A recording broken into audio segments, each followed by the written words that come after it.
ഇന്നലെ രാത്രി നടന്നത് എന്താ?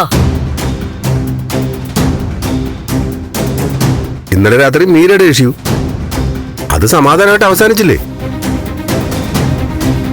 മീരയ്ക്ക് ദേവിയോടുള്ള പിണക്കവും തീർന്നു. ആ ഗിരി വന്നതിനെ കുറിച്ചാണ് ഞാൻ പറയുന്നത്. ഞാൻ തീരെ കാണാൻ ഇഷ്ടപ്പെടാത്ത ഒരു മുഖം അവന്റേത്. അവനെ വിളിച്ച് വീട്ടിൽ കയറ്റുന്നു, അവനെ കുറിച്ചുള്ള കീർത്തനങ്ങൾ പാടുന്നു, ചായ വിളമ്പുന്നു. താൻ അങ്ങനെയൊന്നും പറയാതെ. നമ്മുടെ മീരയുടെ ജീവൻ രക്ഷിച്ചാലല്ലേ? അതിന് മീരെ കൊണ്ടാക്കിയിട്ട് തിരിച്ചു പോണം. വീട്ടിൽ കയറുന്ന എന്തിനാ? ഈ രീതിയിൽ ചിന്തിക്കുന്ന ആളോട് ഇനി ഒന്നും പറഞ്ഞിട്ട് കാര്യമില്ല. പക്ഷെ ഞാൻ പറയും, അവന്റെ ഉദ്ദേശമൊന്നും ഇവിടെ നടക്കാൻ പോകുന്നില്ല. എന്തുദ്ദേശം? ദുരുദ്ദേശം. ദുരുദ്ദേശത്തോടെ തന്നെയാ അവനിപ്പോ നമ്മുടെ ജീവിതത്തിലേക്ക് കാലെടുത്ത് വച്ചിരിക്കുന്നേ. ജീവൻ രക്ഷിച്ച ആളോട് മീരയ്ക്കൊരു ബഹുമാനം തോന്നും, അത് മനസ്സിലാക്കാം. അതിനും അപ്പുറത്തെ തോന്നലുകൾ വേറെ ആർക്കും വേണ്ട. അത് നടക്കാൻ പോകുന്നില്ല. അതങ്ങ് നടത്തി കൊടുക്കുന്നല്ലേ നല്ലത്. ഏത് നടത്തി കൊടുക്കുന്നത്? താൻ എന്താണോ മനസ്സിൽ കണ്ടത് അത് തന്നെ.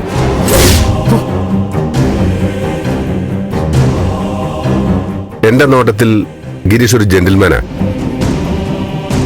വ്യക്തമായ തീരുമാനങ്ങളും കാഴ്ചപ്പാടും ഒരു വ്യക്തി. ഇപ്പോഴല്ല, വർഷങ്ങൾക്ക് മുമ്പും ഗിരീഷിനെ പറ്റി എന്റെ അഭിപ്രായം ഇത് തന്നെയായിരുന്നു. അന്ന് പക്ഷേ നാട് ഭരിക്കാനുള്ള ഓട്ടത്തിൽ വീട്ടുകാരുടെ തീരുമാനത്തിൽ തെറ്റായ നിലപാടിനൊപ്പം നിൽക്കേണ്ടി വന്നു. ഇന്ന് മാറ്റി ചിന്തിക്കണമെന്ന് കാലം തന്നെ സാക്ഷി പറയുന്നു. രജനിക്കൊരു ജീവിതം വേണം. സിദ്ധു, എന്നെ ഭ്രാന്ത് പിടിപ്പിക്കരുത്.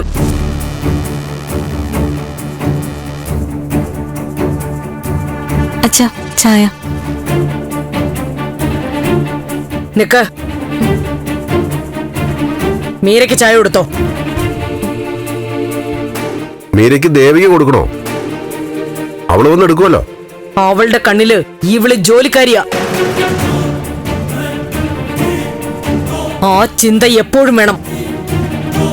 പിന്നെ ഇന്നലെ മീര കുറെ അടുപ്പം കാണിച്ചു. അത് അപകടം വരാതെ രക്ഷപ്പെട്ടതിന്റെ സന്തോഷമാ.